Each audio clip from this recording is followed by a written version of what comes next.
Legal knowledge and judicial aspirants ఈ groups వచ్చేసి సంయుక్తంగా అందిస్తున్నటువంటి ఈ ఫ్రీ ఆన్లైన్ క్లాస్కి అందరికీ వెల్కమ్ అండి. నిన్నటి దినం మనం సిఆర్పిసి లో 157 సెక్షన్ వరకు అయితే చదువుకున్నాం. ఇవాళ మనం 158 నుంచి అయితే చదువుకున్నాం. నిన్న 157లో ఒక రిపోర్ట్ అయితే సబ్మిట్ చేయాలా పోలీస్ ఆఫీసర్ అని అనుకున్నాం, అని చదువుకున్నాం. ఆ రిపోర్ట్ ఎలా సబ్మిట్ చేయాలి అన్నది 158 నుంచి మనకు చెప్తుంది. 158 రిపోర్ట్ హౌ సబ్మిటెడ్. ఎవరి report sent to magistrate under section 157 157 section కింద పంపించేటువంటి ప్రతి రిపోర్ట్ కూడా if the state government so direct, state government అలా చెప్తే అలా be submitted through such superior officer of police. Superior officer అయ్యే ఉండాలి. స్టేట్ గవర్నమెంట్ చెప్తే సుపీరియర్ ఆఫీసర్ ద్వారా ఎలా చెప్తే అలా ఈ ఆఫీసర్ మాత్రమే ఆ రిపోర్ట్ సెండ్ చేయాలా అని అన్నదనుకోండి, ఆర్డర్కే పంపించాలన్నమాట. By general or special order appoints in that view of. State government చెప్తుంది ఈ రిపోర్ట్ ఎవరు పంపించాలా మేజిస్ట్రేట్ అన్నది. స్టేట్ గవర్నమెంట్ జనరల్ కానీ స్పెషల్ ఆర్డర్ ద్వారా కానీ అపాయింట్స్, ఆ ఆఫీసర్ని అపాయింట్ చేస్తే ఇతను మాత్రమే ఎలిజిబుల్ పంపించడానికి, కానీ వాళ్ళు మాత్రమే ఆ రిపోర్ట్ మేజిస్ట్రేట్ గారికి పంపించాలి.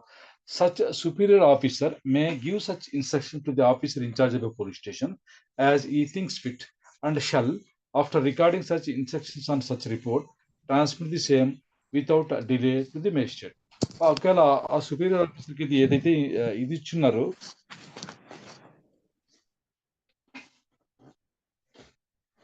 పవర్ ఇచ్చున్నారు కదా, ఆయన మాత్రమే పంపించాలని కదా, ఆయన వచ్చేసి మే గివ్ సచ్ ఇన్స్ట్రక్షన్స్. ఆయన కావాలనుకుంటే officer in charge of police station కి ఇన్స్ట్రక్షన్స్ ఇవ్వచ్చు. ఇచ్చిన తర్వాత shall after recording such instructions on such report, ఆ రిపోర్ట్ పైన ఆ యొక్క ఇన్స్ట్రక్షన్స్ ఏవైతే ఉన్నాయో అవి రికార్డ్ చేసిన తర్వాత transmit the same without delay to the magistrate. Magistrate గారికి ఆలస్యం లేకుండా ఆ రిపోర్ట్ అయితే పంపించాలట. అంటే దేని గురించి అంటే సస్పిషన్ ఉంది, పలానా నేరము జరిగింది అనే విషయంలో ఏదైనా రిపోర్టు ఉంటే అది పంపించాలని చెప్పేసి మనం 157 కింద చదువుకున్నాం. ఏమన్నాం? If from information received otherwise an officer in charge of police station has reason to suspect the commission of an offence ఉంది అని అతనికి అనుమానం వచ్చినప్పుడు ఆయన మేజిస్ట్రేట్ గారికి ఒక రిపోర్ట్ పంపించేసి ఆయన నుంచి ఆర్డర్ తీసుకుంటారనమాట. ఆ విషయం, ఆ రిపోర్ట్ పంపించే విషయం గురించి మనకు 158లో చెప్పారు. మరి 159లో ఏం చెప్తారు? Power to hold investigation or preliminary enquiry. దర్యాప్తు లేదా ప్రాథమిక ఎంక్వైరీ, విచారణ ఎలా చేయాలి అని 159. Such magistrate on receiving such report May direct an investigation if it thinks fit, at once proceed or depute any magistrate subordinate to him to proceed to hold a preliminary inquiry into or otherwise dispose of the case in the manner provided in this court. అలా report అందుకున్నటువంటి magistrate దాని మీద దర్యాప్తుకైనా ఆదేశించవచ్చు. లేదు అతను కావాలనుకుంటే, అతను ఒకవేళ అనుకుంటే ఆయనే ప్రొసీడ్ కావచ్చు, లేదా అతని కింద ఉన్నటువంటి సబార్డినేట్ మేజిస్ట్రేట్ ఎవరైతే ఉన్నారో ఆయన కూడా డిప్యూట్ చేసేసి దేనికోసం టు హోల్డ్ ప్రిలిమినరీ ఎంక్వైరీ, ప్రాథమికంగా విచారణ చెయ్యి అని చెప్పి, దేంట్లో కంటే ఆ కేసు గురించి విచారణ చేసి చేయమని చెప్పొచ్చు. లేదా or otherwise dispose of the case in the manner provided in this code. ఈ కోడ్లో చెప్పబడినటువంటి పద్ధతి పాటిస్తూ ఆయన ఆ కేసుని అయితే డిస్పోజ్ చేయాలి అని చెప్తున్నారు మేజిస్ట్రేట్. మేజిస్ట్రేట్ అంటే మామూలుగా ఎగ్జిక్యూటివ్ మేజిస్ట్రేట్ అనుకోండి.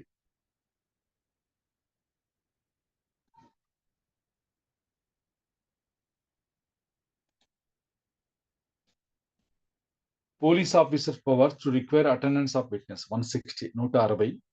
ఇది ఇప్పటి నుంచి చాలా ముఖ్యమైనవన్నీ వస్తాయి మనకి. అంటే ప్రాక్టీస్ లో కనిపించేవన్నీ ఇక్కడ మనకు నేర్చుకోవాల్సి వస్తుంది. చాలా క్షుణ్ణంగా నేర్చుకోవాల్సి వస్తుంది. ఊరికే పైపైన చూసుకుని పోవడం కాదు, చాలా డీటెయిల్డ్ గా నేర్చుకోవాల్సి వస్తుంది. నేర్చుకున్నాం. 160. Any police officer making an investigation under this chapter. ఈ చాప్టర్ కింద ఇన్వెస్టిగేషన్ చేసే ఏ పోలీస్ ఆఫీసర్ అయినా సరే, by order in writing. Order in writing అంటే రైటింగ్ లో ఆర్డర్ ఇవ్వాలి. Required the attendance before himself of any person being with in the limits of his own or any adjoining station who from the information given or otherwise appears to be acquainted with the facts and circumstances of the case, and such person shall attend as so required.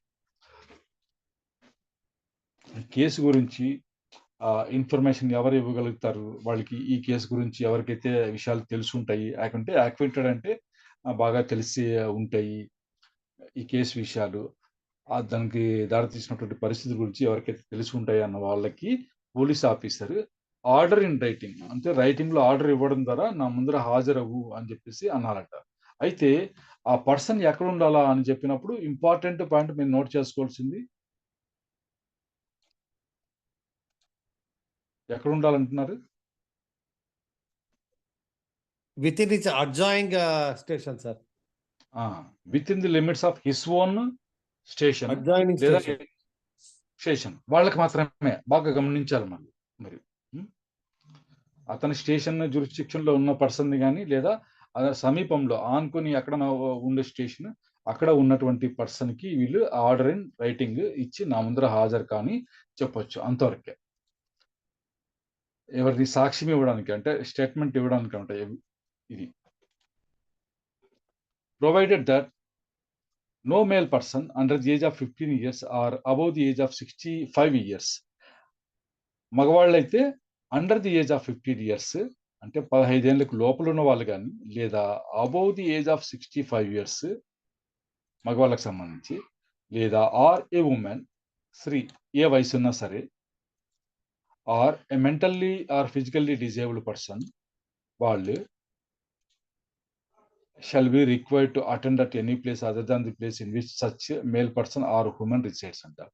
ఇక్కడ మీకు negative ఇచ్చారు, no male person shall be అన్నారు. ఇక్కడ మనకు ఇక్కడ provided that అని ఉంది కదా, అక్కడ మీకు నో అని కనపడుతుంది కదా, no male person. Yes sir. అక్కడ అంటే వాళ్ళు అంటే ఆ ఏజ్ 15 ఇయర్స్ కి లోపల ఉన్న వాళ్ళు, 65 సంవత్సరాల పైన ఉన్న మగవాళ్ళు కానీ లేదా ఏ వయసు ఉన్నా సరే, సో ఒక మహిళ కానీ లేదా మెంటల్ గా లేదా ఫిజికల్ గా డిజేబుల్డ్ పర్సన్ ఉన్నట్లయితే వాళ్ళు నివసించే చోటు కాకుండా వేరే చోటికి వాళ్ళు వచ్చి అటెండ్ కావాల్సిన పని లేదు అని చెప్తున్నారు. కాబట్టి వాళ్ళని స్టేషన్కి పిలవడానికి లేదు, వీళ్ళే అక్కడికి వెళ్ళాలి. వాళ్ళు ఎక్కడ నివసిస్తుంటారో ఇలాంటి వాళ్ళు పోలీసు వాళ్ళే అక్కడికి వెళ్ళాలి అని చెప్తున్నారు. ఇవి మీరు క్వశ్చన్స్ అడుగుతారు కదా, ఆ సాక్షి ఎవరైతే మీరు ఎవిడెన్స్ చెప్పడానికి సాక్షి వస్తారు కదా, ఆయన ఒకవేళ 70 ఏళ్ళని మీకు తెలిసిపోతుంది. మీ ఛార్జ్ షీట్ చూసారంటే లాస్ట్ లో మెమో ఆఫ్ ఎవిడెన్స్ లో లిస్ట్ ఆఫ్ విట్నెసెస్ ఉంటారు, అక్కడ ఏజ్ అవన్నీ రాసి ఉంటారు.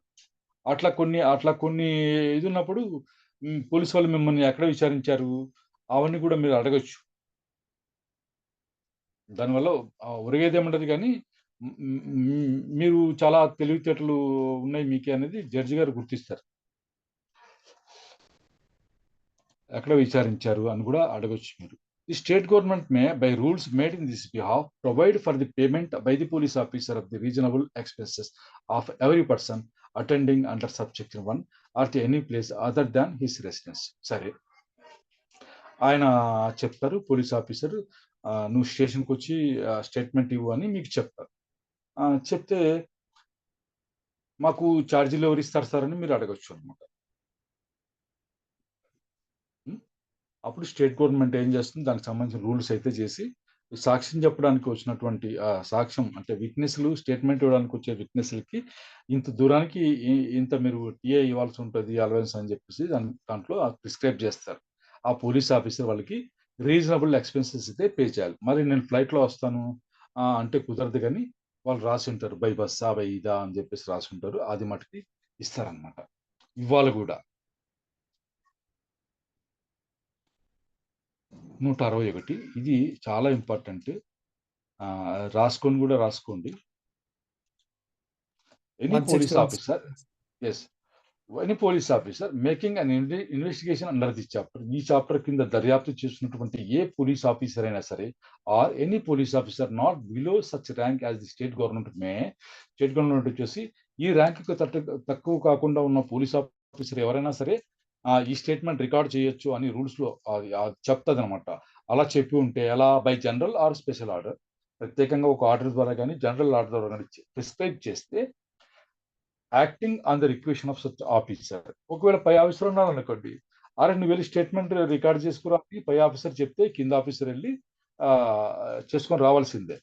అలాంటి వాళ్ళు కానీ అంటే ఆ రిక్వెషన్ ప్రకారం యాక్ట్ చేస్తున్నటువంటి ఆఫీసర్ కానీ మే ఎగ్జామిన్ ఓరల్లీ అంటే మౌఖికంగా విచారించాలి. ఎనీ పర్సన్, ఏ పర్సన్ అయినా సరే. ఎవరు ఆ పర్సన్ అంటే suppose to be acquainted with the facts and circumstances of the case. ఆ కేసు యొక్క వాస్తవాల గురించి గాని, పరిస్థితుల గురించి గాని బాగా తెలిసిన వాళ్ళు అని అనిపించిన వాళ్ళని వీళ్ళెళ్ళి ఓరల్‌గా ఎగ్జామిన్ అయితే చేయొచ్చు. బట్ 2 ఏం చెప్తది? Such person shall be bound to answer truly all questions relating to such case put to him by such officer. ఆ ఆఫీసర్ అడిగేటువంటి ప్రశ్నించేటువంటి అన్ని ప్రశ్నలకి వాళ్ళు నిజంగా సమాధానాలు వీళ్ళు కట్టుబడి ఉండాలి. బౌండ్ అంటే వాళ్ళు ఖచ్చితంగా చెప్పాలి అని చెప్తున్నారు. మరి క్వెషన్స్ ఏవి ఎక్స్‌క్లూడ్ చేస్తున్నారు? Other than questions the answer to which would have a tendency to expose him a criminal charge or a penalty or forfeiture. మరి తనకు తానుగా కేసులో ఇరుక్కునే విధంగా ఉండే క్వెషన్స్ ఏవైనా ఉన్నాయో, మీరు విట్‌నెస్‌ని అడిగి అడుగుతారు.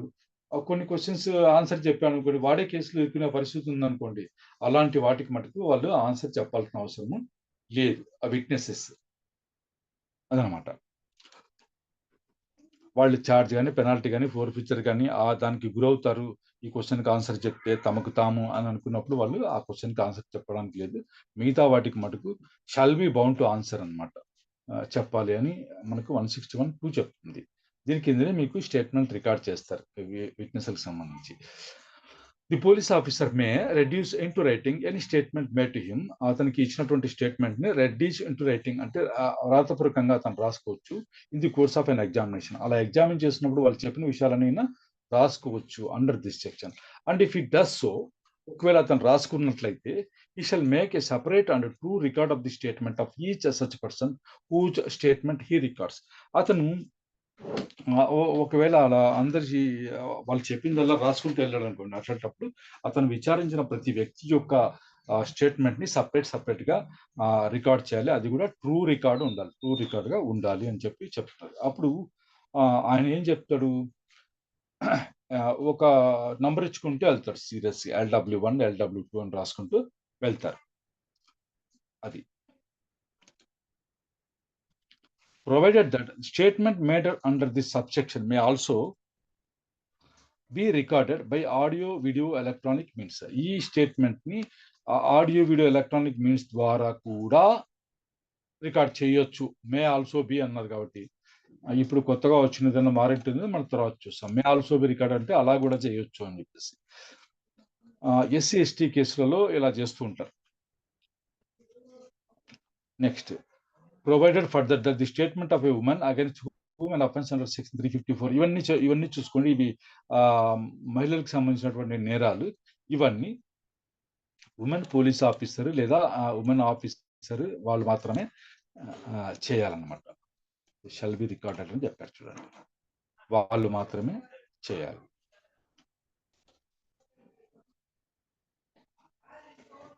అయినా ఇలాంటి ఆడవాళ్ళకి సంబంధించిన నేరాలన్నీ స్టాకింగ్, వైరిజం, రేపు ఇవన్నీ ఉన్నాయి కదా.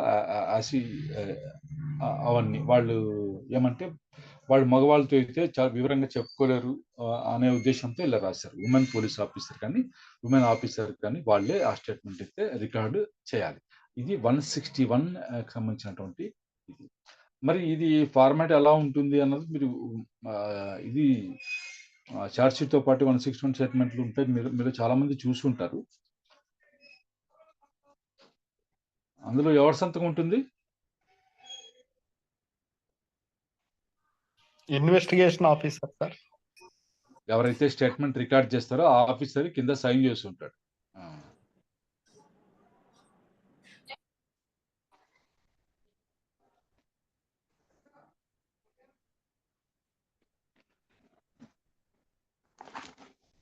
నెక్స్ట్ మనం 162.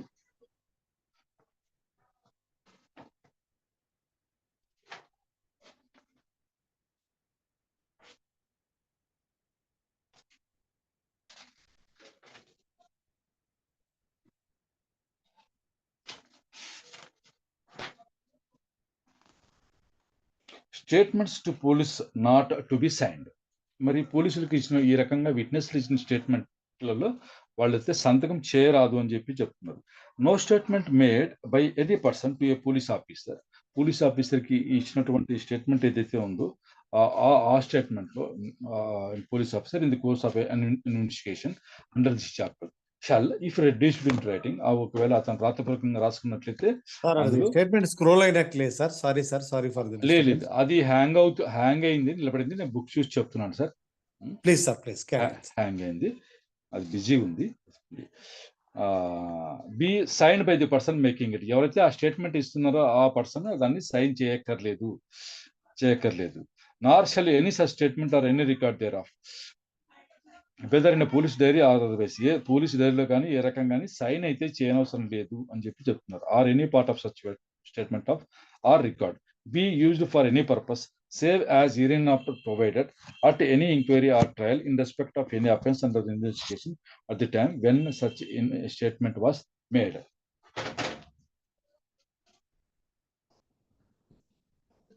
ఏం చెప్తున్నట్టుండి, no statement made by any person to a police officer in the course of an investigation under this chapter shall, if reduced to writing, be signed by the person making it, nor shall any such statement or any record thereof, whether in a police diary or otherwise, or any part of such statement or record, be used for any purpose save as hereinafter provided at any inquiry or trial in respect of any offence under investigation at the time when such statement is made. ఇలా ఈ section మీరు చదువుతుంటే చాలా confusing ఉంటుంది. ఇది చాలాసేపు చదివితే కానీ ఒకదానికి ఒకటి జత చేసుకుని వెళ్తే కానీ అర్థం కాని పరిస్థితి అయితే ఉంటుంది. ఇది నేనైతే ఎలా చేసుకుంటానో మీకు లాస్ట్లో చూపిస్తాను. అది సరే, మొత్తానికి అయితే ఆ స్టేట్మెంట్ కానీ ఎనీ పార్ట్ కానీ రికార్డు కానీ ఆ స్టేట్మెంట్ ఇచ్చేవాళ్ళు సైన్ చేయనవసరం లేదు. పోలీస్ డైరీలో కానీ వేరే రకం కానీ సంతకం అయితే చేయనవసరం లేదు అని చెప్తున్నారు. సంతకం తీసుకోరు. కాకపోతే దీన్ని ఇందులో చెప్పిన విధంగా తప్ప వేరే విధంగా ఇంక్వైరీలో కానీ ట్రయల్లో కానీ ఆ అఫెన్స్కి సంబంధించి వాడుకోవడానికైతే లేదనమాట, యూజ్ చేయడానికైతే లేదు. ఇందులో చెప్పిన విధంగా మాత్రమే అది ఆ 161 స్టేట్మెంట్ ఉన్నదో దాన్ని యూజ్ చేసుకోవాలి, వేరే విధంగా కాదు. Provided that when any witness is called for the prosecution in such inquiry or trial whose statement has been reduced into writing as aforesaid, any part of his statement, if duly proved, may be used by the accused and with the permission of the court by the prosecution to contradict such witness in the manner provided by section 145 of the Indian Evidence Act, and when any part of such statement is so used, any part thereof may also be used in the re-examination of such witness, but for the purpose only of explaining any matter referred to in his cross-examination. సరే, ఈ 161 స్టేట్మెంట్లు కేవలం కొరాబరేషన్కి మాత్రమే, అది contradict చేసేదానికి మాత్రమే పనికొస్తాయి అని చెప్పి చెప్తారు. Sir small doubt sir. సరే, డౌట్లు ప్లీజ్ దయచేసి అర్థం చేసుకోండి. Doubts I will take last లో తీసుకుంటాను. రికార్డింగ్ స్టాప్ అయిన తర్వాత మనం తీసుకుంటాం. Please sir, to contradict such witness in the manner provided by section 145 of the Indian evidence act. Indian evidence act 145 section లో పేర్కొన్న విధంగా కాంట్రడిక్ట్ చేసేదానికోసము దాన్ని అక్యూజ్డ్ కానీ లేదా ప్రాసిక్యూషన్ కానీ వాడుకోవచ్చు అనమాట. అక్యూజ్డ్ వాడుకోవడానికి ఆటంకం ఏమి ఉండదు. ప్రాసిక్యూషన్ వాడుకోవాలంటే ఇది permission of the court, permission తీసుకోండి, కోర్టు పర్మిషన్ తీసుకొని వాడుకోవాల్సి ఉంటుంది అనమాట. ఆ 161 స్టేట్మెంట్లో ఉన్నటువంటి విషయాలు అదనమాట. సింపుల్, ఏమీ లేదు.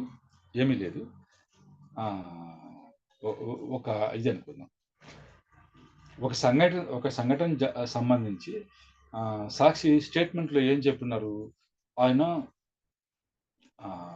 కర్రతో కొట్టాడు అని పోలీస్కి ఇచ్చిన స్టేట్మెంట్లో కర్రతో కొట్టాడు అన్నటువంటిది విషయం ఆయన చెప్పుంటాడు. ఆయన చెప్పాడని పోలీసులు రాసి ఉంటారు. అంటే 161 స్టేట్మెంట్లో సుబ్బారావును రంగారావు కట్ట తీసుకుని తలపైన కొట్టాడు అని చెప్పి చెప్పుంటాడు. అయిందా? అది స్టేట్మెంట్లో రికార్డ్ చేసుకుంటారు పోలీసులు. అది మీ చేతికి ఇస్తారు, మీ కాపీస్ ఇచ్చినప్పుడు ఇస్తారు. మరి కోర్టుకు వచ్చినప్పుడు ఆయన కోర్టులో ఏం చేస్తారు, ఆ సుబ్బారావును రంగారావు చేసి చంపెట్టి కొట్టాడు చేత్తో అని చెప్పి చెప్తాడు.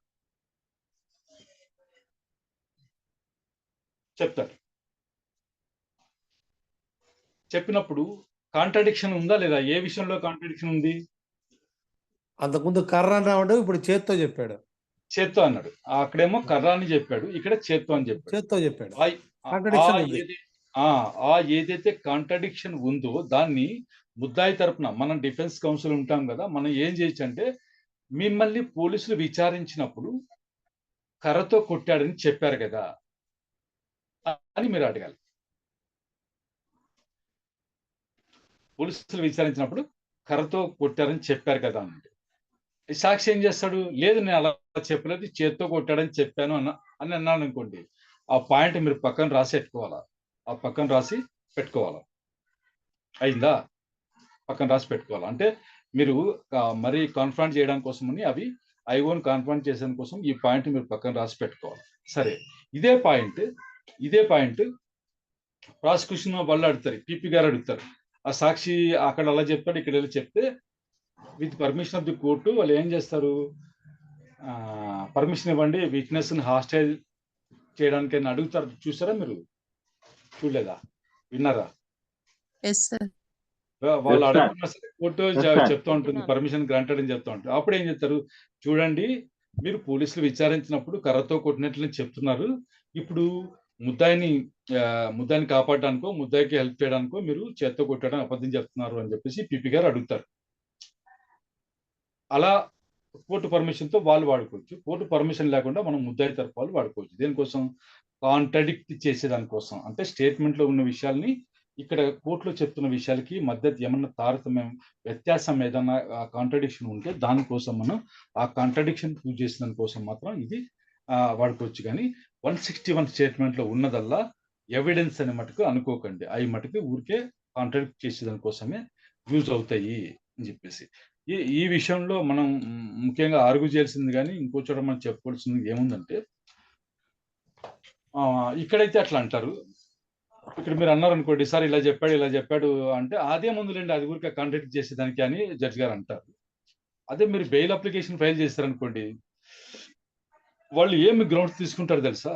అలిగేషన్స్ చాలా సీరియస్గా ఉన్నాయండి అంటారు. ఇది సాక్ష్యం కాదని వాళ్ళే అంటారు ఒకసారి. మళ్ళీ దీంట్లో ఉన్న విషయాలు అన్ని అలిగేషన్ చాలా సీరియస్గా ఉన్నాయి అంటారు. ఎఫ్ఐఆర్ ఈ సబ్స్టాన్షియల్ ఎవిడెన్స్ కాదని వాళ్ళే అంటారు. మళ్ళీ ఎఫ్ఐఆర్ లో చాలా ఇదిగా ఉంది అని కూడా అంటారు. బెయిల్ ఇవ్వడానికి అడిగినప్పుడు ఎఫ్ఐఆర్ లో మీ పైన అలిగేషన్ చాలా సీరియస్గా ఉన్నాయండి అని బెయిల్ ఇవ్వడానికి రిఫ్యూజ్ చేస్తారు. ఎవిడెన్స్ రికార్డింగ్ చూసుకొచ్చి ఎఫ్ఐఆర్ లో ఉన్న విషయాలు అంత తీసుకోవాల్సిన అవసరం లేదు, ఎఫ్ఐఆర్ ఈజ్ నాట్ ఎన్సైక్లోపీడియా అని చెప్తారు. ఇది కూడా మీరు వాదించేటప్పుడు లేదా ఎక్కడైనా మాట్లాడేటప్పుడు కూడా మీరు ఈ పాయింట్ పెట్టుకోండి. Next, nothing in this section shall be deemed to apply to any statement falling within the provisions of clause 1 of section 32 of the Indian Evidence Act 1872 or to affect the provisions of section 27 of that act. మీకు 32 అంటే మీకు తెలిసే ఉంటుంది. 32 అంటే confession. 32 evidence act, Indian evidence act. ఏమండి? Dying declaration sir. ఇంకా 27 అంటే How much information is gathered? while in police కస్టడీలో ఉన్నప్పుడు కదా? Yes. కస్టడీలో ఉన్నప్పుడు కదా, అదనమాట. వాటికి ఇది అఫెక్ట్ చేయదు, ఈ సెక్షన్ లో ఉన్నది అఫెక్ట్ చేయదు అని చెప్తున్నారు. యాక్చువల్ గా డౌరీ అది ఏమన్నారు, డైయింగ్ డిక్లరేషన్ అన్న పదము ఇండియన్ ఎవిడెన్స్ యాక్ట్ లో ఎక్కడా లేదు. అవి ఏమన్నారు, జడ్జిమెంట్ లా అనమాట. జడ్జిలు అంటారు అట్లా, డైయింగ్ డిక్లరేషన్ ఎవరో అన్నారని. అది కూడా మనం కూడా అలాగే అంటున్నాం అనమాట. ఎక్స్ప్లెనేషన్ ఇచ్చారు. An omission to state a fact or circumstance in the statement referred to in subsection may amount to contradiction if the same appears to be significant and otherwise relevant, having regard to the context in which such omission occurs, and whether any omission amounts to a contradiction in the particular context shall be a question of fact. ఇది మీకు అర్థం చేసుకోవడానికి చాలా రోజులు పడుతుంది. An omission to state a fact or circumstance in the statement referred to in subsection 1. Subsection 1 లో పేర్కొన్నటువంటి ఆ statement లో ఒక ఫ్యాక్ట్ కానీ సర్కమ్స్టాన్స్ కానీ చెప్పడంలో విఫలమైతే, అంటే వదిలేసి ఉంటే, పోలీసులు విచారించినప్పుడు ఒక విషయం మీరు వాస్తవం కానీ ఆ పరిస్థితి కానీ చెప్పడం ఒమిట్ చేశారనుకోండి, ఒమిట్ చేశారనుకో, అది మే అమౌంట్ కాంట్రడిక్షన్, అది కాంట్రడిక్షన్ కావచ్చు. ఎప్పుడు if the same appears to be significant, అది పరిగణనలోకి తీసుకోవాలా అన్న పరిస్థితి ఉన్నప్పుడు, ఎస్ ఎంత పెద్ద తప్పయ్యా ఇది, నువ్వు చెప్పకుండా వదిలేస్తే ఇది కాంట్రడిక్షన్ కిందకే వస్తుంది అని అనుకునేలాగా ఉన్నప్పుడు అది కాంట్రడిక్షన్ కింద తీసుకుంటారు. And otherwise relevant having regard to the context, ఆ కేసుకి సంబంధించి అది చాలా ముఖ్యమైన విషయము అని అనిపించింది అనుకోండి, అలాంటి విషయము చెప్పడం, స్టేట్మెంట్లో చెప్పడం ఒమిట్ చేసినప్పుడు దాన్ని కాంట్రడిక్షన్ కింద తీసుకుంటారు. ఆ కాంట్రడిక్షన్ బెనిఫిట్ ఎవరికి ఇస్తారు? Accused గమనిస్తారా sir? అక్యూజ్డ్కి ఇస్తారు. అదనమాట. Context in which such omission and whether any omission amounts to a contradiction in the particular context shall be a question of fact. ఇది ఇలా వదిలేయడము కాంట్రడిక్షన్ అవుతుందా కాదా అన్నది క్వశ్చన్ ఆఫ్ ఫ్యాక్ట్ అని అనిపిస్తుంది. క్వశ్చన్ ఆఫ్ ఫ్యాక్ట్ అంటే అవి ఆ పాయింట్స్ టు బి ప్రూవ్డ్. ఈ బర్డన్ ఎవరిపైన ఉంటుంది? ప్రాసిక్యూషన్ పైన ఉంటుంది సార్. ప్రాసిక్యూషన్ పైనే ఉంటుంది. వాళ్ళు ప్రూవ్ చేయాల్సి ఉంటుంది. ఆ క్వశ్చన్ ఆఫ్ ఫ్యాక్ట్ వాళ్ళు beyond all reasonable doubt prove చేయాల్సి ఉంటుంది. సివిల్ కేసులో లాగా కాదు, క్రిమినల్ కేసులో వచ్చేసి the guilt of the accused must be proved beyond all reasonable doubt అండి. బియాండ్ ఆల్ రీజనబుల్ అంటే ఎవడైనా సరే, అంటే ఇంగితం ఉన్నవాడు ఇలా ఎలా అని అడిగాడు అనుకోండి, అలా అడిగేదానికి ఛాన్స్ కూడా లేకుండా ఉన్నటువంటి విధంగా వాడి నేరాన్ని మనం ప్రూవ్ చేయాల్సి ఉంటుంది. అంటే ఏమాత్రం చిన్న అనుమానానికి కూడా తావులేని విధంగా ప్రూవ్ చేయాల్సి ఉంటుంది. చిన్న అనుమానం వచ్చింది అనుకోండి, benefit of doubt goes to the accused, వాడిని ఇడిచిపెట్టేస్తారు. అది న్యాయ సూత్రం అన్నమాట. అది ఎందుకంటే క్రిమినల్ కేసుల్లో మనం రిజల్ట్ ఏముంటుంది? శిక్ష పడుతుంది. ఒక మనిషికి శిక్ష పడే అవకాశం ఉంటుంది. ఈవెన్ ప్రాణాలకు సంబంధించి కూడా ఉంటుంది. కాబట్టి అది జాగ్రత్తగా ఉండాలి. Beyond all reasonable doubt prove అయినప్పుడే వానికి కన్విక్షన్ ఇవ్వాలి అన్నది ఇదనమాట. సరే, మరి స్టేట్మెంట్ రికార్డ్ చేసేటప్పుడు నీకేమైనా చేస్తాను అని ప్రామిస్ చేయదాన్ని. 163 no inducement to be offered, no police officer other person in authority, అధికారంలో ఉన్నటువంటి ఇతర వ్యక్తి కానీ పోలీస్ ఆఫీసర్ కానీ shall offer or make, offer చేయొద్దు, ఆఫర్ కూడా చేయొద్దు లేదా చేయొద్దు, or cause to be offered or made, అతను కాకుండా వేరే వాళ్ళతో చెప్పిస్తాడు, నువ్వు ఈ రకంగా చెప్పాయా, నేను సార్కి చెప్పి ఇది ఏదో ఒకటి ఇప్పిస్తాను ఒక కానిస్టేబుల్ చెప్తాడు. అట్లా cause to be offered or made అంటే అదే అర్థం. Any such inducement, threat, inducement ఆశ చూపడం, థ్రెట్ బెదిరించడం ఆర్ ప్రామిస్, మరి ఒట్టేసి చెప్పడం, అలాంటివన్నీ as is mention in section 24 of the Indian evidence act. అలా చేయకూడదు. నువ్వు ఈ రకంగా చెప్తే నీకు ఈ పని చేస్తాను అని ప్రామిస్ చేయడం కానీ, ఇలా చేయకపోతే నీకు చంపేస్తాను బెదిరించడం కానీ, తంతాన్ని అనడం కానీ, లేదా ఇంకొక ఏదైనా ఆశ చూపడం కానీ అలాంటివి చెయ్యొద్దు అని చెప్పేసి. But no police officer or other person shall prevent by any caution or otherwise any person from making in the course of an investigation under this chapter any statement which he may disposed to make of his own privilege. సరే, మరి ఇవన్నీ చేయొద్దు. అయితే వాడంతకు వాడు ఏదన్నా నోరు జారి చెప్తున్నాడు అనుకోండి, ఆ విట్నెస్ ఎవరైతే ఉన్నారో అతనంతకు తానే ఆ ఓన్ ఫ్రీ విల్ ద్వారా ఏదన్నా విషయం చెప్తున్నాడు అనుకోండి, అతన్ని మటుకు హెచ్చరించొద్దు, ఆపొద్దు అని చెప్తున్నారు. ఈ పోలీస్ ఆఫీసర్ కానీ అదర్ పర్సన్ కానీ ఆడు ఏం చెప్పినా సరే మీరు రాసుకోండి. వాడికి జాగ్రత్త అని చెప్పడం కానీ ఇంకోటి కానీ చేయొద్దండి, ప్రివెంట్ చేయొద్దండి.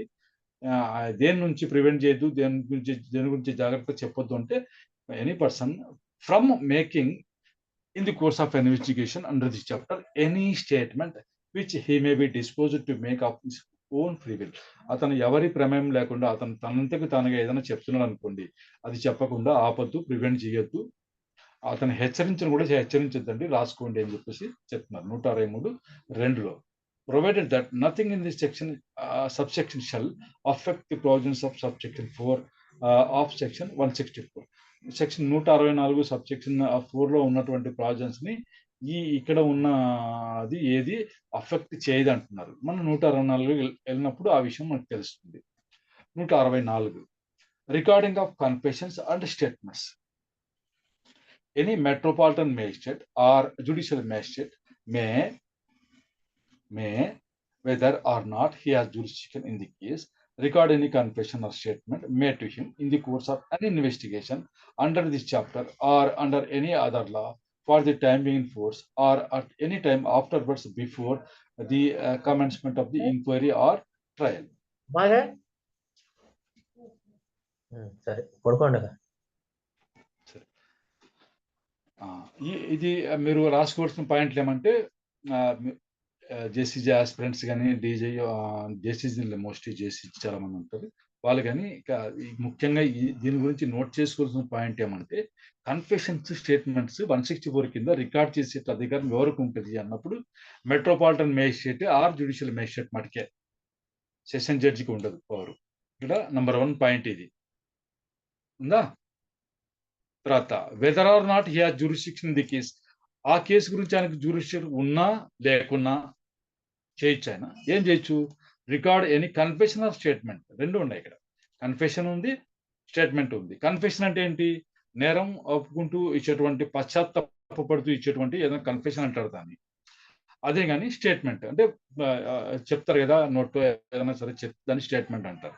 అది ఎవరికి చేసింది, మేడ్ టు హిమ్, అంటే ఆ మెట్రోపాలిటన్ మేజిస్ట్రేట్ కానీ జ్యుడిషియల్ ఫస్ట్ క్లాస్ మేజిస్ట్రేట్ గారికి కానీ చేసింది. మేడ్ టు హిమ్ అన్నారు కదా, మేడ్ టు హిమ్ అన్నారు.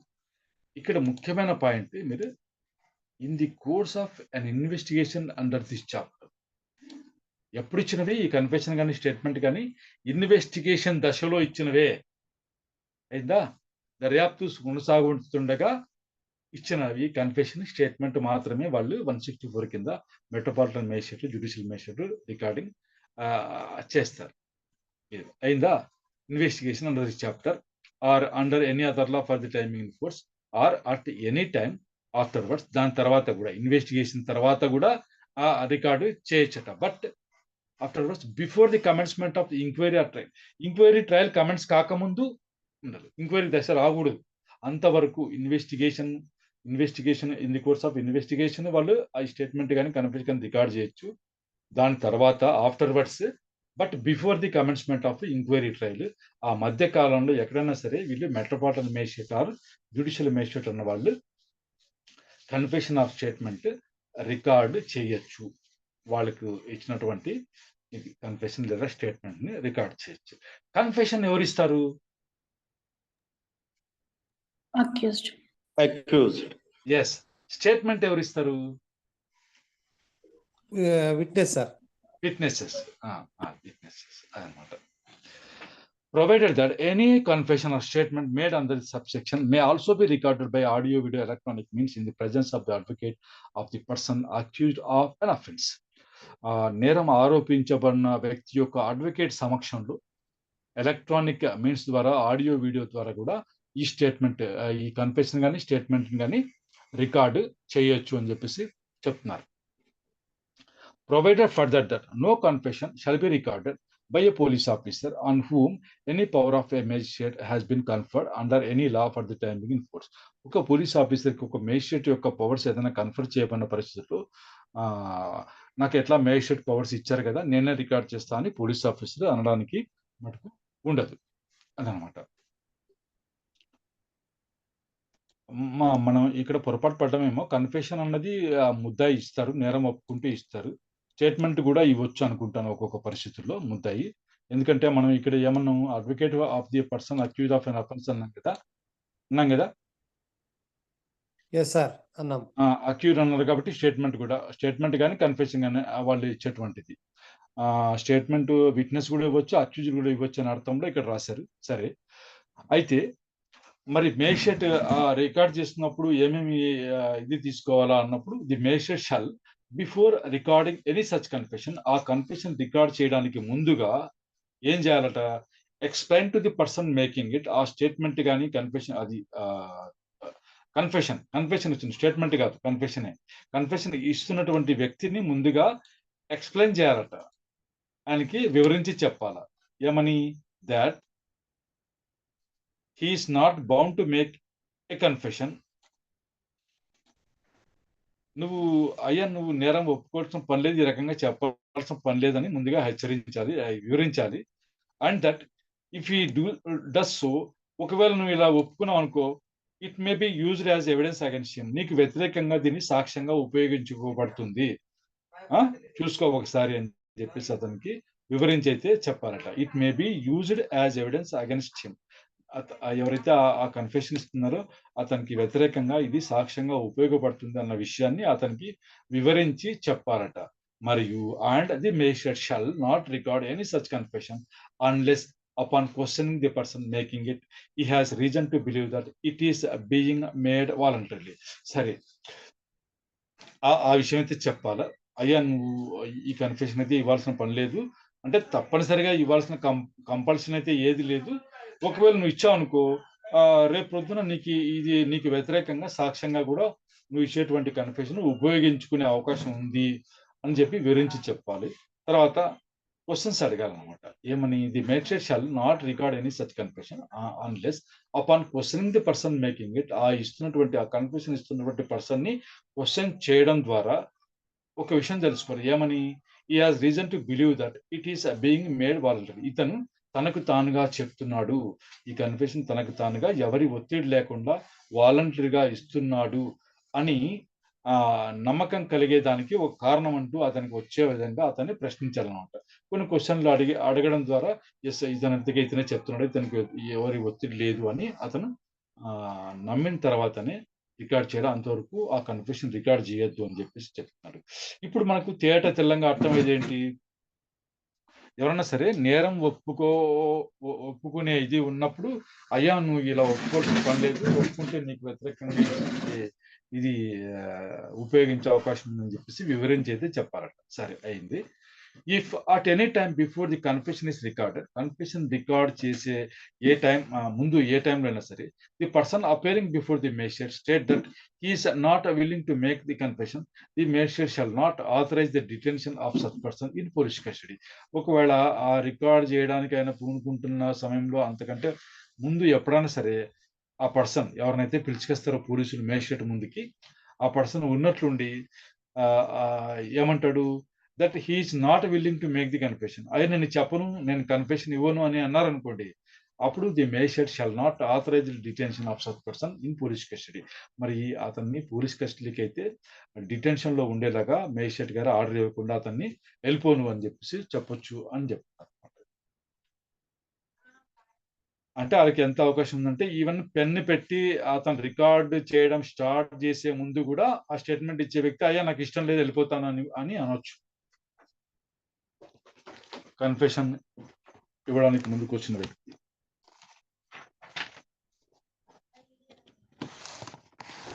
అయింది కదా. 4, any such confession shall be recorded. Any such confession shall be recorded in the manner provided in section 281 for recording the examination of an accused person and shall be signed by the person making the confession, and the magistrate shall make a memorandum at the foot of such record to the following effect. 281 దాని ప్రకారము examination of accused ఎలా record చేస్తారో ఆ ప్రకారంగానే చేయాలని చెప్తున్నారు. తర్వాత ఈ పర్సన్ ఎవరైతే కన్ఫెషన్ ఇస్తున్నారో వాళ్ళ సంతకం కూడా తీసుకోవాలంటున్నారు. దాని తర్వాత దిగువ భాగంలో ఆ కన్ఫెషన్ రాసిన తర్వాత దిగువ భాగంలో మేజిస్ట్రేట్ గారు ఒక మెమరాండం అయితే రాయాలంటున్నారు. ఆ మెమరాండంకి సంబంధించి ఒక ఫార్మాట్ కూడా ఇచ్చారు. ఈ రకంగా రాసి మేజిస్ట్రేట్ గారు సైన్ చేయాల్సి ఉంటుంది. పైన మీరు గమనించారు లేదు, ఏమన్నారు ఇక్కడ? ఏ మేనర్ లో? In the manner provided in section 281 for recording the examination of an accused person. ఇక్కడ వచ్చేసరికి ఏముంటుంది? ఇక్కడ అక్యూజ్డ్ అన్నారా? ఇక్కడ అక్యూజ్డ్ అంటున్నారా? లేదు సార్. లేదు సార్, అనలా. Person Signed by the person making the confession. Confession ఇచ్చుండే వ్యక్తి అంటున్నారు. అంటే ఈ need not be an accused అని అర్థం. అంత మనం చదివితే గానీ మనకు విషయం తెలియదు. సరే, ఆ మేజిస్ట్రేట్ గారు ఈ రకంగా అయితే కింద రాస్తారు. ఏమని? I have explained to so and so that is not bound to make a confession. అతను ఇవ్వాల్సిన పర్లేదని అతనికి ఎక్స్ప్లెయిన్ చేశాను. And that if he does so any confession he may make may be used as evidence against him ఒకవేళ ఇస్తే అతనికి వ్యతిరేకంగా సాక్ష్యంగా ఉపయోగించబడుతుందని కూడా అతనికి ఎక్స్ప్లెయిన్ చేశాను. And I believe that this confession was voluntary made. అతను స్వచ్ఛందంగా ఇస్తున్నాడు, తనకు తానుగా ఈ కన్ఫెషన్ ఇస్తున్నాడని నేను నమ్ముతున్నాను అని చెప్పేసి రాస్తూ, it was taken in my presence, అంటే నా సమక్షంలో ఇది తీసుకోబడింది. In my presence and hearing, నేను విన్నాను, నా సమక్షంలో తీసుకోబడింది. అండ్ వాజ్ రెడ్ ఓవర్, అది చదివి వినిపించబడింది. ఎవరికి? To the person making it, ఈ కన్ఫెషన్ ఇచ్చినటువంటి వ్యక్తికి చదివి వినిపించబడింది. And admitted by him to be correct, అతను ఇదంతా కరెక్ట్ గానే ఉన్నది, సరిగా ఉన్నది అని చెప్పేసి అతను ఒప్పుకున్నాడు కూడాను అని చెప్పేసి. అండ్ ఇట్ కంటైన్స్, ఇందులో ఏమున్నాయి అంటే it contains a full and true account of the statement made by him, యథాతథంగా అతను చెప్పిన విధంగా నిజంగా ఎలా చెప్పాడో అలాగే ఇది రాయబడి ఉంది, కలిగి ఉంది ఈ యొక్క కన్ఫెషన్ అన్నది అని చెప్పేసి రాసి మేజిస్ట్రేట్ గారు సైన్ చేస్తారు అన్నమాట. అందులో 5 any statement other than a confession, confession కాకుండా ఏ స్టేట్మెంట్ అయినా సరే made under subsection 1 shall be recorded in such manner herein after provided for the recording of evidence as is in the opinion of magistrate best fitted to the circumstances of the case, and the magistrate shall have power to administer oath to the person whose statement is so recorded. ఉందా? కన్ఫెషన్కి అయితే ఏమంటున్నారు? Oath తీసుకోరు. ఏమన్నారు? కన్ఫెషన్కి అయితే oath తీసుకోరు. కాకపోతే examination of accused person ఎలా చేస్తారో 281 సెక్షన్ కింద అలాగే చేస్తారు. అయితే కన్ఫెషన్ కాకుండా వేరే స్టేట్మెంట్ ఏదైతే ఉందో దాన్ని ఏ విధంగా రికార్డ్ చేస్తారంటే, ఎవిడెన్స్ ఎలా రికార్డ్ చేస్తారో, సాక్షులు ఇచ్చే ఎవిడెన్స్ ఎలా రికార్డ్ చేస్తారో ఆ పద్ధతి ప్రకారం రికార్డ్ చేస్తారు మేజిస్ట్రేట్ గారు. Best fitted to the circumstances of the case, ఆ కేసుకు సరిపోతాయి, ఈ కేసు యొక్క పరిస్థితులకు ఇది సరిపోతుంది అనుకున్నప్పుడు మేజిస్ట్రేట్ అభిప్రాయపడినప్పుడు ఆయన ఆ రికార్డింగ్ ఆఫ్ ఎవిడెన్స్ ఏ రకంగా చేస్తారో ఆ పద్ధతి ద్వారా చేస్తారు. దాంట్లో and the magistrate shall have the power to administer oath to the person whose statement is so recorded. ఎవరి స్టేట్మెంట్ అయితే ఇస్తున్నాం వాళ్ళకి ఆయన ప్రమాణం కూడా చేయిస్తారు. ప్రమాణం కూడా చేయించేటువంటి పవర్ ఆయనకు అడ్మినిస్ట్రింగ్ ఓత్ అంటారు దాన్ని. మామూలుగా మనం బ్రహ్మలో చాలా మంది జూనియర్స్ కానీ కొంతమంది కానీ బ్రహ్మలో ఏముంటారంటే, ఎవరు ప్రమాణం చేస్తారంటే మా కోర్టు అటెండర్ చేస్తాడు అని చెప్తూ ఉంటారు. ఆ బెంచ్ క్లర్క్ కూడా చెప్తా ఉంటాడు చాలాసార్లు, నేను చెప్పినట్టు చెప్పు అని చెప్పేసి సాక్షికి చెప్పిస్తూ ఉంటాడు. ఎందుకంటే మేజిస్ట్రేట్ గారికి కొంచెం ఒళ్ళు బరువు ఉంటుంది. అలాంటప్పుడు ఇలా చేస్తుంటారు అన్నమాట. అది చూసి కొంతమంది ఇంటర్వ్యూలో కూడా పోగొట్టుకుంటూ ఉంటారు. ఈ క్వశ్చన్కి ఆన్సర్ చెప్పి ఇంటర్వ్యూలో కూడా పోయిన వాళ్ళు ఉన్నారు.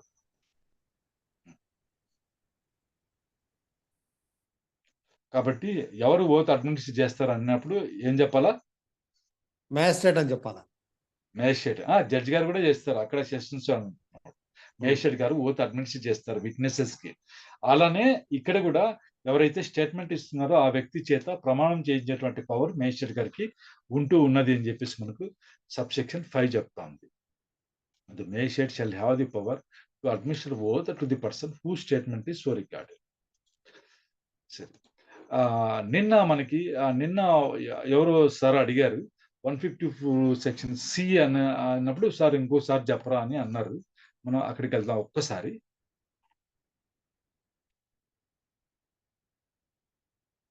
ఇదే కదా, దీని గురించి ఎవరు అడిగారు. The police officer shall get the statement of the person recorded by a judicial magistrate under clause A of section 5 of section 164 as soon as possible అని విన్నారు. అదే మనము ఈ 164లో 5A ఉంది. అది ఏం లేదు, మహిళలకు సంబంధించింది ఉంది అనమాట. ఇది ఆ అఫెన్స్లకు సంబంధించి ఈ అఫెన్స్లు జరిగినప్పుడు ఎలా చేయాలంటే ఇది ఇక్కడ ఏమన్నారు?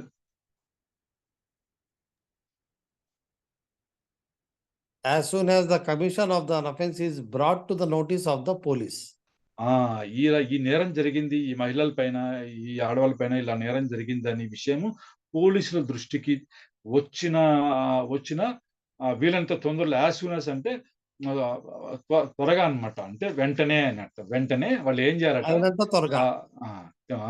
తీసుకెళ్ళి అక్కడ రికార్డ్ అయితే చేసి వాళ్ళ స్టేట్మెంట్ అక్కడ రికార్డ్ చేయించారు అనమాట. Provided that if the person making the statement is temporary or permanently mentally or physically disabled, వాళ్ళు టెంపరీ కానీ పర్మనెంట్ కానీ మెంటల్ గా కానీ ఫిజికల్ కానీ డిజేబుల్ అయి ఉంటే the magistrate shall take the assistance of an interpreter. అంటే అర్థం చెప్పేవాడు ఉంటారు, ఇంటర్ప్రెటర్ ఉంటారు కదా, స్పెషల్ ఎడ్యుకేటర్ వాళ్ళు ఉంటారు కదా,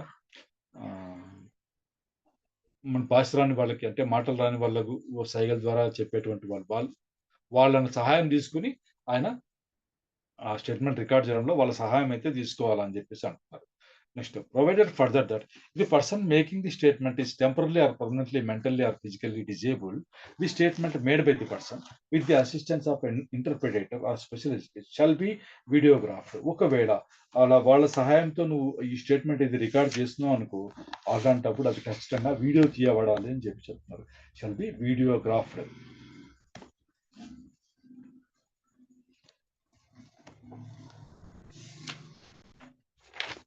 Next, a statement recorded under Clause A of a person who is temporarily or permanently mentally or physically disabled shall be considered a statement in lieu of examination in chief as specified in Section 137 of the Indian Evidence Act, such that the maker of the statement can be cross-examined on such statement without the need for recording the same at the time of trial.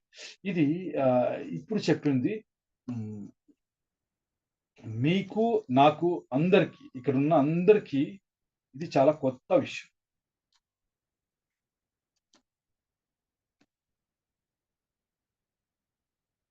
ఎవరైనా చదువుతారా దయచేసి? A statement recorded under Clause A of a person who is temporarily or permanently mentally or physically disabled shall be considered a statement in lieu of examination in chief as specified in Section 137 of Indian Evidence Act 1872, such that maker of the statement can be cross-examined on such statement without the need for recording the same at the time of trial. సరే, ఇప్పుడు ఇక్కడ ఆ విధంగా mental గా కానీ physical గా కానీ temporary కానీ పర్మనెంట్ కానీ డిజేబుల్ అయిన పర్సన్ యొక్క స్టేట్మెంట్ ని వాళ్ళ సహాయంతో ఎవరు ఇంటర్ప్రిటేటర్ మరియు స్పెషల్ ఎడ్యుకేటర్ సహాయంతో ఇది చేయబడిందా లేదా? ఏలో చెప్పబడింది. ఒక్క నిమిషం, ఏలో ఎవరి గురించి చెప్పారు?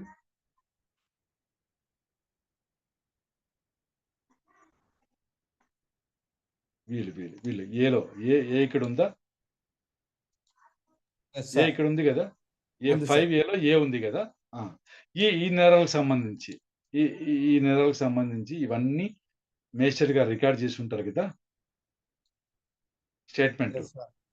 ఈ స్టేట్మెంట్ రికార్డ్ చేస్తున్న పక్షంలో మళ్ళీ వాళ్ళు సాక్ష్యం చెప్పడానికి వస్తారు కదా, బాధితులే కదా వీళ్ళు, విక్టిమ్ మహిళలే కదా వీళ్ళు. అవును సార్. వీళ్ళు మళ్ళీ వచ్చి వీళ్ళ ఎవిడెన్స్ చెప్పాల్సి వచ్చినప్పుడు పీపీ గారు ఫస్ట్ చీఫ్ ఎగ్జామినేషన్ చేస్తారు కదా. పీపీ గారు క్వశ్చన్లు అన్ని అడిగిన తర్వాతనే మనం క్రాస్ చేస్తాం.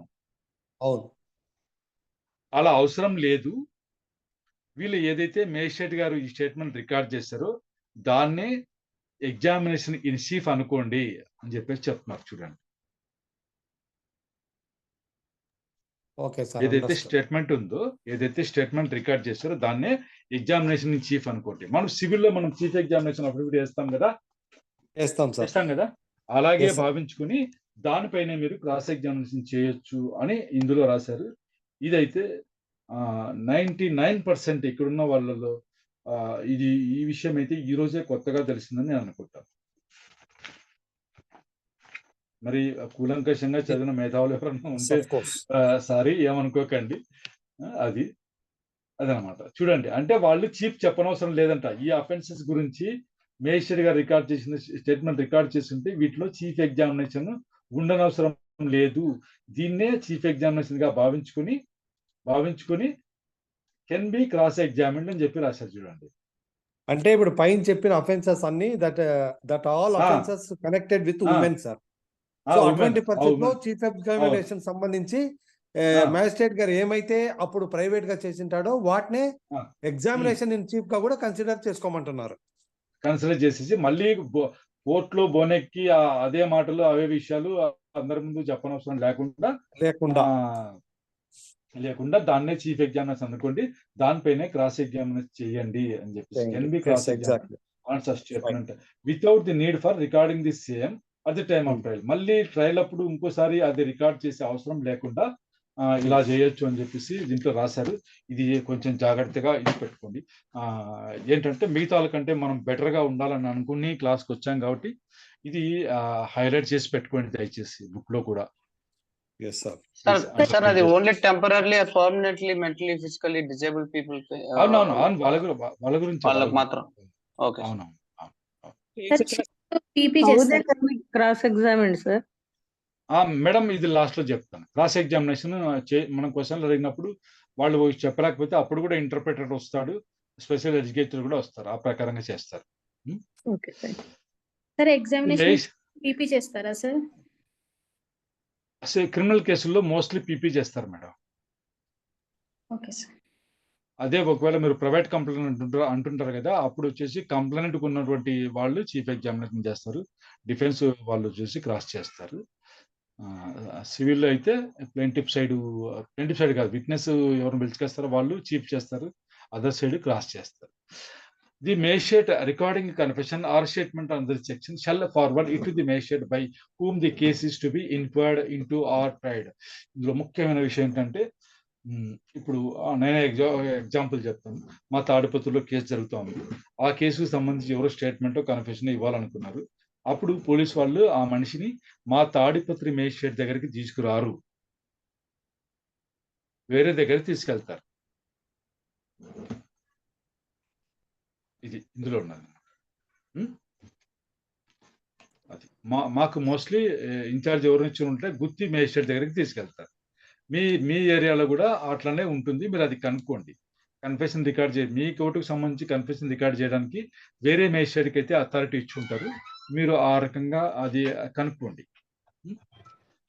ఇలా రికార్డ్ చేసిన ఈ స్టేట్మెంట్ రికార్డ్ చేసినట్టు మేజిస్ట్రేట్ ఏం చేయాలని చెప్తున్నాడు, ఎవరు magistrate by whom the case is to be inquired into or tried, ఎవరి చేత విచారించబడాలో ఎవరి చేత ఎంక్వైరీ చేయబడాలో ఆ మేజిస్ట్రేట్ కి అది ఆ కన్ఫెషన్ లేదా స్టేట్మెంట్ ని ఫార్వర్డ్ చేయాలని చెప్పేసి చెప్తున్నారు.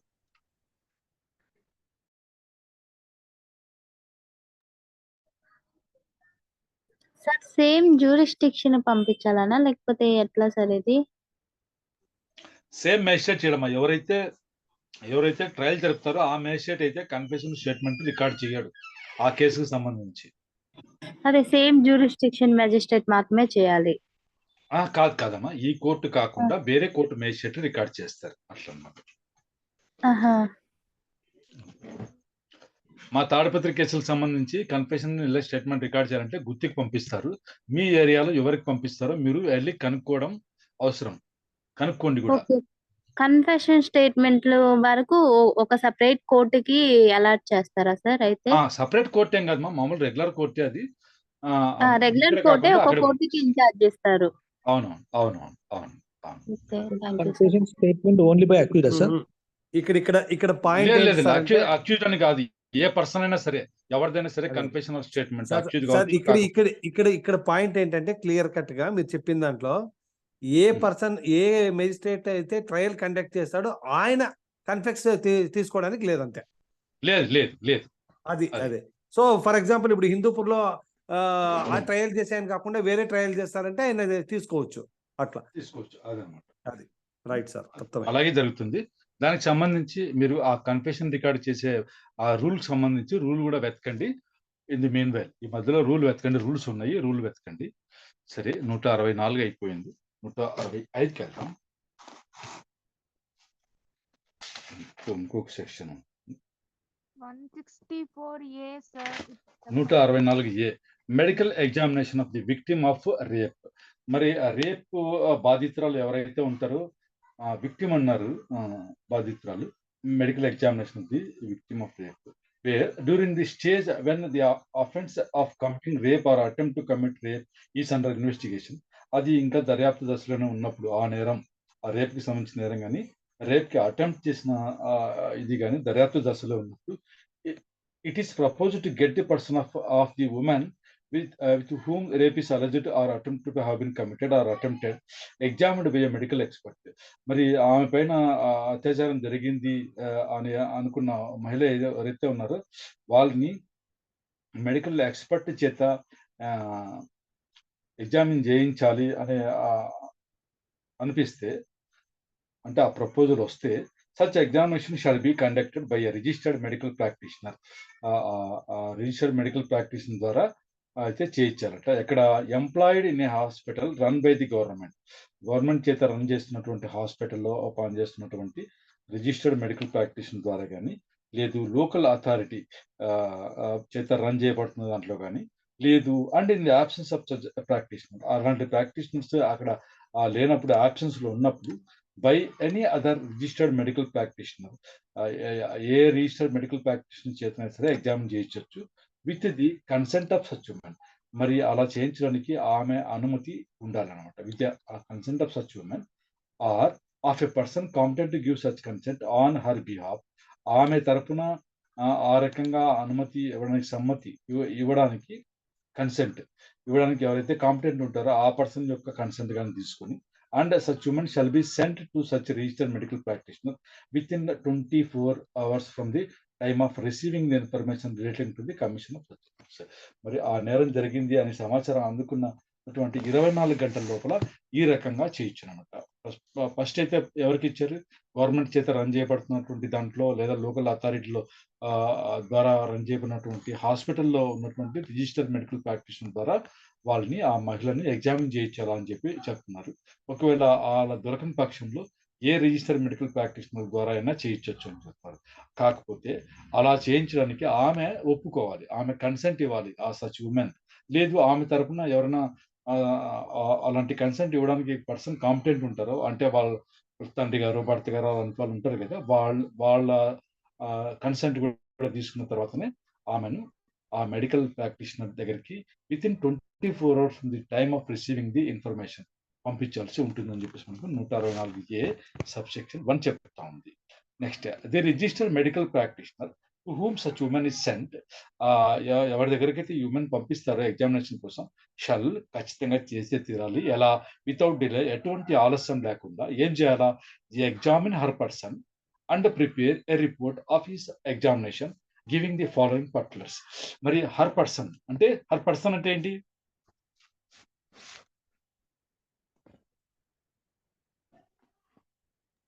హర్ పర్సన్ అంటే ఆమెకు సంబంధించింది, ఆమె బాడీ, ఆమెనే, ఆమె శరీరం అన్నమాట. ఇది మన సర్చ్ ఆఫ్ పర్సన్ అని చెప్పి కూడా వచ్చినప్పుడు ఇలాగే వస్తుంది అనమాట. Examine her person and prepare a report of his examination. Madam mute చేసుకోండి మేడం, ఎవరో కానీ. మ్యూట్ చేశాను. Examine her person and prepare report of his examination giving the following particulars. మరి ఎగ్జామిన్ చేసిన తర్వాత రిపోర్ట్ అయితే ఇవ్వాలా. ఆ రిపోర్ట్ లో ఏమేమి ఉండాలంటే ది ఫాలోయింగ్ పర్టికులర్స్. ఎలా? Namely the name and address of the women and of the person by whom she was brought. మరి ఎవరినైతే ఈయన ఎగ్జామిన్ చేశాడో ఆమె యొక్క పేరు, మరి చిరునామా, తర్వాత ఎవరి చేత ఆమె తీసుకురాబడిందో వాళ్ళ పేరు, ఆ పర్సన్ యొక్క పేరు, అడ్రస్ కూడా. The age of the woman, ఆమె యొక్క వయసు. The description of material taken from the person of the woman for DNA profiling. DNA profile కోసమని ఆమె నుంచి ఏదైతే మెటీరియల్ తీసుకోబడిందో అది. మరి డిఎన్ఏ ఏమేమి తీసుకోవడం ద్వారా చేయొచ్చు? ఎవరైనా ఎక్స్పర్ట్ ఉంటే చెప్తారా దయచేసి? డిఎన్ఏ ప్రొఫైలింగ్ కోసం ఏమేమి తీసుకుంటారు? వెంట్రుకలు సరిపోతాయా?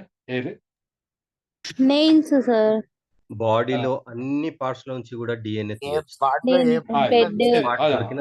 బ్లడ్, నెయిల్స్, హెయిర్, అలాంటివన్నీ అవునవును, వాటిల్లో ఏది తీసుకున్నారు అన్న డిస్క్రిప్షన్ కూడా ఇక్కడ రాయాలి. తర్వాత మార్క్స్ ఆఫ్ ఇంజురీ, ఏమైనా గాయాలు అయినాయా అని చెప్పేసి అదొకటి. If any marks of injury if any on the person of the woman, ఆమె యొక్క బాడీ పైన ఏమైనా గాయాలు ఉన్నాయా మార్క్స్ అని చెప్పేసి అవి కూడా చూడాలి, రాయాలి. General mental condition of the woman, ఆమె యొక్క మెంటల్ కండిషన్ కూడా ఆయన ఆ రిపోర్ట్ లో పొందుపరచాల్సి ఉంటుంది. తర్వాత other material particulars in reasonable detail, మరి ఇంకా మెటీరియల్ ఏదైనా ముఖ్యమైన వివరాలు రాయాల్సి ఉంది అన్నప్పుడు దాని గురించి కూడా సాధ్యమైనంత రీజనబుల్ డీటెయిల్ అంటే కొంచెం వివరంగా అయితే అతను రాయాల్సి ఉంటుంది అనమాట. తర్వాత the report shall state precisely the reason far each conclusion arrived at. మరి కంక్లూజన్ వస్తారు కదా, దానికి వెనకాల ఉన్నటువంటి రీజన్ అయితే అతను ఖచ్చితంగా క్లుప్తంగా ప్రిసైజ్లీ అంటే రాయాలన్నమాట. రాయాలి. ఏమి మార్క్స్ ఆఫ్ ఇంజురీ రాస్తారనుకోండి, ఆ ఇంజురీ ఎలా కలిగి ఉండొచ్చు, పాసిబిలిటీ ఎలా ఉంది అన్నదానికి కూడా కంక్లూజన్ కావాల్సి ఉంటుంది. This injuries are appears to be sustained by so and so అని చెప్పేసి అయితే రాయాల్సి ఉంటుంది అనమాట. మామూలుగా పిఎం రాసినప్పుడు ఆఖరిలో రాస్తారు appears to B caused by haemorrhage లేదా వైటల్ పార్ట్స్ కి ఇది అయినందువల్ల అని రాస్తుంటారు అనమాట. అలా కంక్లూజన్ రాస్తారు, అలాగే రాయాలన్నమాట. The report shall specially record that the consent of the woman or of the person competent to give such consent on her behalf to such examination had been obtained. మరి ఆమె సమ్మతి తీసుకోబడింది, ఆమె కన్సెంట్ తీసుకున్నాము, లేదా ఆమె చెందినటువంటి ఎవరైనా వ్యక్తి కాంపిటెంట్ ఎవరున్నారో వాళ్ళ కన్సెంట్ అయితే తీసుకున్నామని కూడా ఆ రిపోర్ట్ లో రాయాలట. స్పెసిఫికల్లీ రికార్డ్ అలా రాయాలి. ఇవన్నీ ఈ రూల్స్ అన్ని మీరు తెలుసుకోకపోతే మీరు ఆ రిపోర్ట్ లో ఏం రాశారు, ఏం వదిలేశారు, ఏది మిస్ చేశారు అని మీకు ఇది వస్తుంది. ఎప్పుడైతే ఇక్కడ చూడండి, ఇక్కడ మనకి ఇదేముంది, షల్ ఉంది సార్, అంటే మ్యాండేటరీ షల్. ఇవి మిస్ చేశారనుకోండి, అప్పుడు మనం గట్టిగా అడగచ్చు అనమాట. అది ఇక్కడ ఉంది. ఇవన్నీ మ్యాండేటరీ, కంపల్సరీ చేయాల్సిన పనులు ఇవి. ఆ రిపోర్ట్ లో ఆయన ఏదైనా వదిలేసాడు అనుకోండి, అప్పుడు మనం అడగచ్చు అనమాట. సరే, తర్వాత the exact time of commencement and completion of the examination. మరి ఎప్పుడు మొదలైంది, ఎప్పుడు కంప్లీట్ అయింది ఎగ్జామినేషన్ అన్నది కూడా ఆ రిపోర్ట్ లో నోట్ చేయాలి ఖచ్చితంగా. షల్ మరి the registered medical practice shall ఆయన ఏం చేయాలి ఖచ్చితంగా, వితౌట్ డిలే, ఆలోచన లేకుండా forward the report to the investigating officer. దర్యాప్తు అధికారి ఎవరైతే ఉన్నారో ఆ అధికారికి పంపించాలి. ఆయన ఏం చేస్తాడు, who shall forward it to the magistrate referred to in section 173 as part of the documents referred in clause A of subsection 5 of that section. 173 కింద వచ్చేసి మనకు పోలీస్ వాళ్ళు రిపోర్ట్ ఫైల్ చేస్తారు కదా, పోలీస్ రిపోర్ట్ మనం చార్జ్ షీట్ అని అంటుంటాం. దాంతో పాటు ఆ క్లాజ్ లో చెప్పారు, సబ్సెక్షన్ 5 లో చెప్పిన విధంగా పంపించాల్సిన డాక్యుమెంట్ పాటు ఈయన ఆ మేజిస్ట్రేట్ గారికి అయితే ఈయన ఫార్వర్డ్ చేయాలని చెప్పి చెప్తున్నారు, investigating officer. Next, nothing is in this section shall be construed as rendering lawful any examination without the consent of the woman or of any person competent to give such consent on her behalf. సరే, consent తీసుకోకుండా చేసి ఏదో అయిపోయిందిలే, ఇది లాఫుల్లే అనుకోండి, చట్టబద్ధంగా చేసినట్లే అనుకోండి అని అనుకోవడానికి అయితే వీలు లేదని చెప్తాం. Nothing in this section shall be construed as rendering lawful. మీరు ఈ కన్సెంట్ తీసుకోకుండా చేసినటువంటి ఎగ్జామినేషన్ ని చట్టబద్ధమైతే అనుకోకూడదు. ఆ కన్సెంట్ లేకుండా చేస్తే అది చట్ట వ్యతిరేకమే అని అనుకోవాలి అని చెప్పేసి మనకు లాస్ట్ లో ఈ సబ్సెక్షన్ 7 అయితే చెప్తుంది. కాబట్టి ఆ కన్సెంట్ అన్న విషయం రికార్డ్ చేయలేదు అనుకోండి, అప్పుడు ఏమవుతుంది, అది entire examination is going to fail. అది అనమాట, లాఫుల్ కాదు, అది అన్లాఫుల్ అవుతుంది. Explanation. For the purpose of this section, examination under registered medical practitioner shall have the same meanings as in section 53. 53 లో ఉన్నటువంటి ఎగ్జామినేషన్ మరియు రిజిస్టర్డ్ మెడికల్ ప్రాక్టీషనర్ అన్న అర్థాలు తీసుకోవాల్సి ఉంటుంది. మీరు దీనికోసం వచ్చేసి సపరేట్ గా ఆ మెడికల్ దానికి సంబంధించినటువంటి యాక్ట్ ఒకటి అయితే ఉంది, కావాలనుకున్న వారు దాన్ని వెళ్ళి చూడొచ్చు. అక్కడ ఆర్ఎంపీ అంటే ఏంటి అన్నది అందులో ఉంటుంది, వాళ్ళ క్వాలిఫికేషన్ ఏంటి అన్నది దాంట్లో ఉంటుంది. రిజిస్టర్డ్ మెడికల్ ప్రాక్టీషనర్ ని ఎవరిని అనాలన్నది అందులో రాశారు. చాలా చాంతాడంత లిస్ట్ ఉంటుంది, అది చదివేసరికి నా బుర్ర తిరిగిపోయింది, అని వదిలేసి.